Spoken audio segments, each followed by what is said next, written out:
बोले सतगुरु भगवान और साचे दरबार।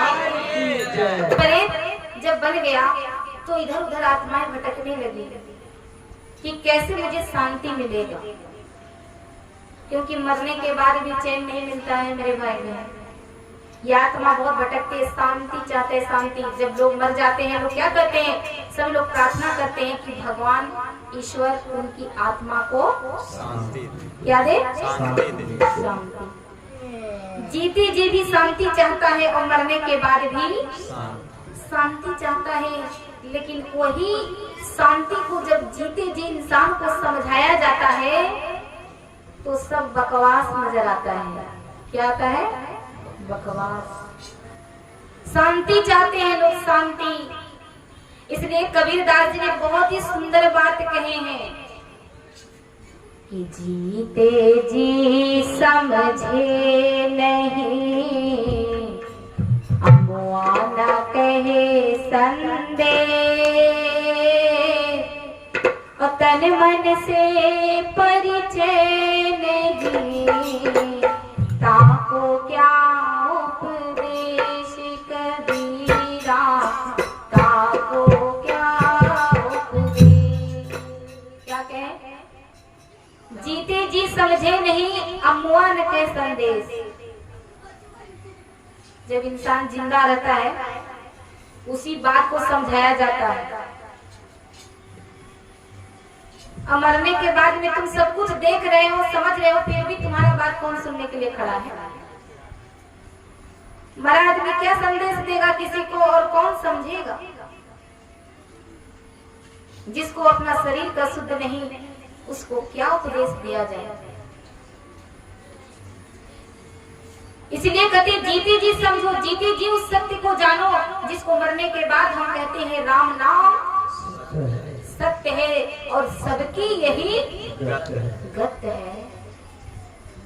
और देखिए क्या हुआ, जब उसकी आत्मा भटकने लगी तो भटकते भटकते वो कहाँ चले गए, जहां उनका भाई गोकर्ण ध्यान मग्न। एक पेड़ था और उस वृक्ष के नीचे बैठ करके ध्यान लगा रहे थे। कौन, गोकर्ण। गोकर्ण ध्यान में मग्न थे तो धुंधकारी जो थे प्रेत, वो उस पेड़ के ऊपर चढ़ के पेड़ को जोर जोर से हिलाने लगा। प्रेत का काम है पता, शांति नहीं मिल रहा उसे, क्या करना। जब पेड़ को जोर जोर से हिलाए तो गोकर्ण का आंख खुला। उन्होंने देखा ना आंधी न तूफान, पेड़ अचानक से इतनी तेजी गति से हिल रहा है, क्या बात है। तो गोकर्ण अपने कमंड से जल निकाल करके, जल को मंत्र मुग्ध करके जब मंत्र छीटा कि कौन है मेरे सामने आओ और मुझे ध्यान में डिस्टर्ब मत करो। जब जल को छिड़कते हैं तो धुंधकारी तुरंत वहां पर ही आते हैं और बोलते हैं, प्रणाम किया भैया, भैया भैया। ये भैया किसको कह रहे हैं, कहे तुम कौन हो बताओ। कहते हैं भैया मुझे पहचाना नहीं, मैं आपका भाई हूँ धुंधकारी। धुंधकारी तुम, और यहाँ वो भी प्रेत बनकर सारा कहानी बताए कि ऐसे ऐसे मैं करता था, जुआ खेलता, शराब खेलता, और स्त्रियों को जब मैंने पैसा नहीं दिया तो उन लोगों सब मिल करके मुझे जान से मार दिया, इसलिए मैं प्रेत बन गया हूँ। भैया मुझ पर दया कीजिए, मुझसे बहुत बड़ी भूल हो गई, मुझ पर दया कीजिए। मैं बहुत तड़प रहा हूँ, मेरी आत्मा को शांति नहीं मिल रही है। गोकर्ण कहते हैं मैंने तुझे समझाया था, मैंने बताया था कि भाई ये जीवन बर्बाद करने के लिए नहीं मिला है, ये जीवन को कल्याण करने के लिए तुम्हें मानव का जीवन मिला है। साधन धाम मोक्ष कर द्वारा अपा ही न जही परलोक सवारा। ये भाई ये सुंदर जीवन पाकर जो अपनी कल्याण के बारे में नहीं सोचता, जो अपने उद्धार के बारे में नहीं सोचता, वो सबसे बड़ा इस आत्मा का हत्यारा होता है। जो न तरे भव सागर नर समाज अस पाए, सुकृत निंदक मंदमती आत्म हवन गति जाए। ये भगवान श्री राम जी ने कहा। अयोध्या वासियों को हाथ जोड़ करके समझाए, क्यों? क्योंकि भगवान जानते हैं कि ये मनुष्य कलयुग का ऐसा हो गया है, इनके सामने जब तक हाथ नहीं जोड़ोगे तब तक ये बात को सुनने वाला नहीं है। इसलिए भगवान श्री राम ने हाथ जोड़ करके मनुष्य को समझाए और कहे, हे भाई, अपने तरने का कोई उपाय ढूंढ लो। ये सुंदर शरीर पाकर जो तरने का उपाय नहीं ढूंढता, वो अपने ही आत्मा का हत्यारा होता है। बोलते कोई उपाय करो, तो संत दयालु तो होते ही, संत हृदय नवनीत समाना। संत का हृदय बहुत ही कोमल होता है। उस प्रेत को देख करके उनको दया आ गई। उसने कहा, एक उपाय है धुंधकारी। क्या उपाय? कह रहे कि तुम्हें सत्संग में जाना पड़ेगा, क्योंकि पाप का धुलाई, जितना तुम पाप करे हो उसका धुलाई कहाँ होता है? सत्संग में। सत्संग में होगा।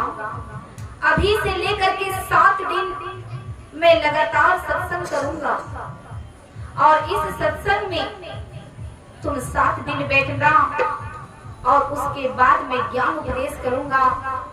उसमें तुम, जब तुम सुनोगे अपने कानों के श्रवण से सुन करके, तब जाकर के तुम्हारा पाप का नाश होगा, और तभी तुम्हारा उद्धार होगा। जब संत कृपा करेंगे तब। ठीक है। बोले पहले तो सत्संग में ही आना पड़ेगा। ठीक। अब सत्संग में बहुत सुंदर आयोजन हुआ सत्संग का। वहां पर गौकर्ण जी सत्संग सुनाने के लिए बैठे, ज्ञान उपदेश करने के लिए। वो धुंधकारी इतना पापी दुरात्मा, इतना वो पाप किया था जीवन में कि वो सत्संग में ठहर नहीं पा रहा था। हवा है, कभी इधर उड़ जाता, कभी उधर उड़ जाता है, सत्संग में ठहर नहीं पाते। दूसरा दिन हुआ, गौकर्ण जी कहे, क्यों? मैंने सत्संग का इतना अच्छा आयोजन किया, सत्संग में वहां पर तुम गए नहीं? कहे, भैया मैं गया था, लेकिन मैं वहां टिक नहीं पाया। मेरे लिए कोई उपाय कीजिए, क्योंकि पापी दुरा आत्मा भी यह सत्संग में टिक पाते नहीं। कहे, कोई उपाय कीजिए कि मैं वहीं बैठा रहूं, क्योंकि सुनूंगा तभी हमारा पाप कटेगा। पाप कई तरह से कटते हैं, सद्गुरु तो काटते ही काटते हैं। ये ज्ञान भी, सत्संग भी श्रवण से हमारा पाप कटता है। तो उनके लिए व्यवस्था का, अच्छा ठीक है, दूसरे दिन आना। दूसरे दिन में उनके लिए एक बांस गाड़ दिया गया। बांस, जैसे यहाँ पर बांस लगा हुआ है, ये देख रहे कि नहीं बांस? और बांस को खोखला कर दिया गया बीच से। बांस में होता है ना अंदर गांठ होता है, खोखला, एक गांठ में छेद कर दिया वहां पर। और बोला कि धुंधकारी, जब यहाँ पर ज्ञान उपदेश शुरू होगा तो तुम इसी बांस के खोखले में प्रवेश कर जाना। धुंधकारी बोले, ठीक है भैया। अब जब सुंदर आयोजन किया गया, उसमें बांस गड़वा दिया गया, और बांस में जो छेद कर दिया गया था, धुंधकारी आते हैं उसी बांस में, बांस के खोड़न में प्रवेश हो जाते हैं, और वहीं से सुनना स्टार्ट करते हैं। जब कथा चल रही थी, ज्ञान उपदेश हो रहा था, जैसे जैसे धुंधकारी का पाप नष्ट हो रहा था, एक एक गांठ फूटता चला जा रहा था, और अंत में गौकर्ण जी कहे कि धुंधकारी, तुम्हारा सारा पाप संत की कृपा से समाप्त होने वाला है, तुम मुक्त हो जाओगे। जब सारे गांठ टूट जाए तो समझ लेना तेरा पाप नष्ट हो गया और तुम्हें शांति मिल जाएगी, तुझे मुक्ति मिल जाएगी। सुनता चला गया उपदेश होता चला गया ज्ञान का, और जैसे जैसे ज्ञान का शब्द उनके कानों में पड़ता गया, वैसे वैसे उनका पाप का नाश होता चला गया और एक एक गांठ बांस के फूटता चला गया। ऐसे फूटते फूटते और धुंधकारी मुक्त हो गए। प्रेम से बोले श्री सद्गुरुदेव भगवान साची दरबार की। आखिर धुंधकारी को कहाँ आना पड़ा? संत के पास।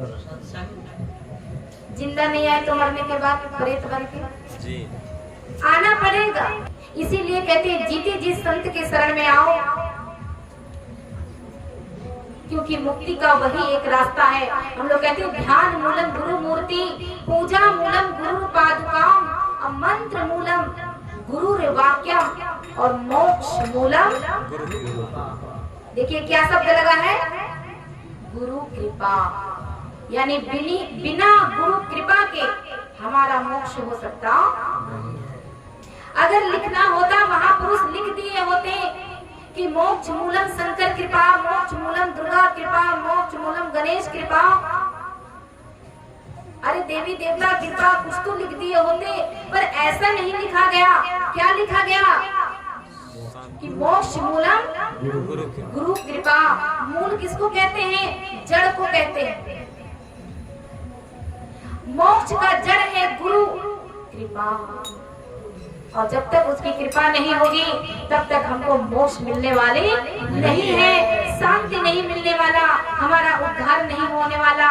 इसलिए हमारे महापुरुष हमें कहते हैं, क्या कहते हैं कि मुक्ति का कोई तो या तन कर ले,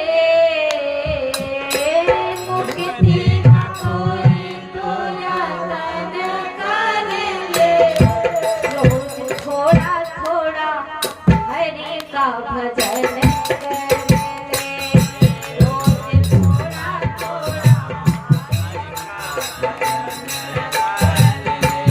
रोज थोड़ा थोड़ा हरि का भजन कर ले, रोज थोड़ा थोड़ा हरि का भजन कर ले। ओ मुक्ति का कोई तो जतन कर ले, मुक्ति का कोई तो जतन कर ले, मुक्ति का कोई तो जतन कर ले, मुक्ति का कोई तो जतन कर ले, रोज थोड़ा थोड़ा हरि का भजन कर ले, रोज थोड़ा थोड़ा हरि का भजन कर ले, रोज थोड़ा थोड़ा हरि का भजन कर ले, रोज थोड़ा थोड़ा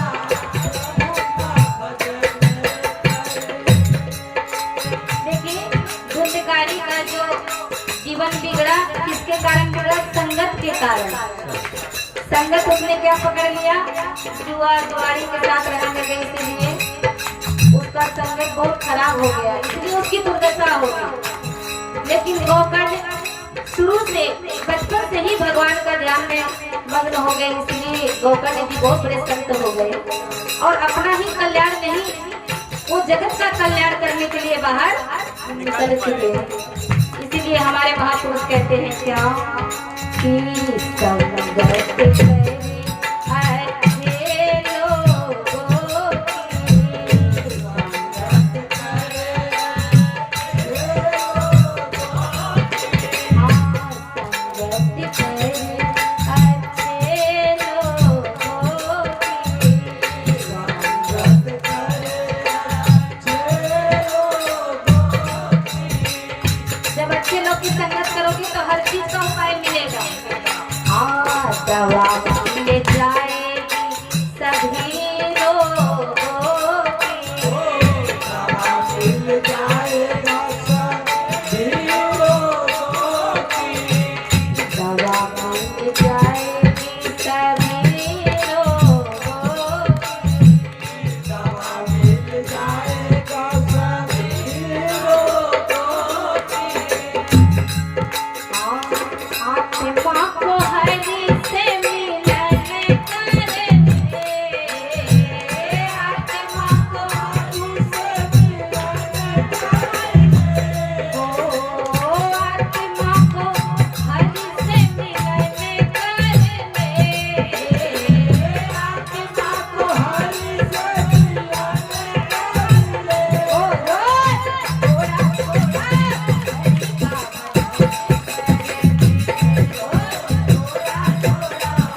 रोज थोड़ा थोड़ा ज्यादा नहीं, जैसे भोजन आप लोग रोज करते हैं कि नहीं, किसी दिन छोड़ देते हैं क्या? नहीं कितनो मकई दौनी हो रहा है, कितनो दिक्कत पड़ रहा है, बाकी भोजन जरूर भोजन भंसार छूटे छे नहीं है कि छूट जाए छे?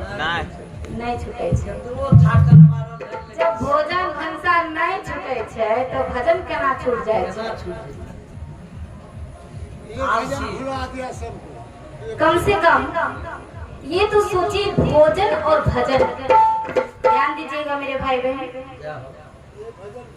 जितना जरूरी आपके शरीर के लिए भोजन है ना, उतना ही जरूरी हमारे आत्मा के लिए भजन है। अभी 2 दिन नहीं खाओगे आपका शरीर दुर्बल हो जाएगा, होगा कि नहीं? कमजोर हो जाएगा, आंख से धुंधला दिखाने लगेगा, धुंधकारी आप भी हो जाओगे। धुंधकारी कैसे हो जाओगे? धुंधला दिखाई देने लगे तो समझ जाना कि धुंधकारी।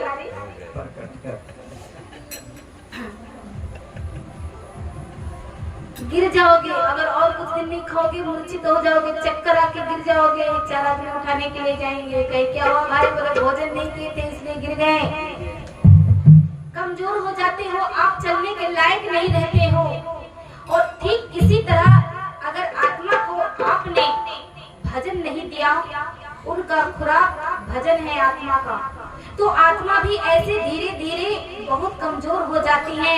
और दुनिया अगर थोड़ी सी आपको ताना देते हैं, बहुत बड़ा सत्संगी हो गया, बहुत बड़ा भजनानंदी हो गया, बहुत बड़ा गुरु वाला हो गया, बहुत बड़ा चेला बन गया, तो हम लोग क्या होते हैं, गिर जाते हैं, बेहोश हो जाते हैं।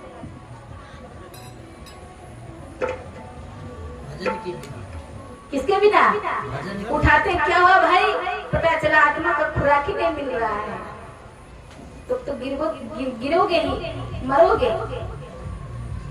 अरे आत्मा को खुराक दिया करो।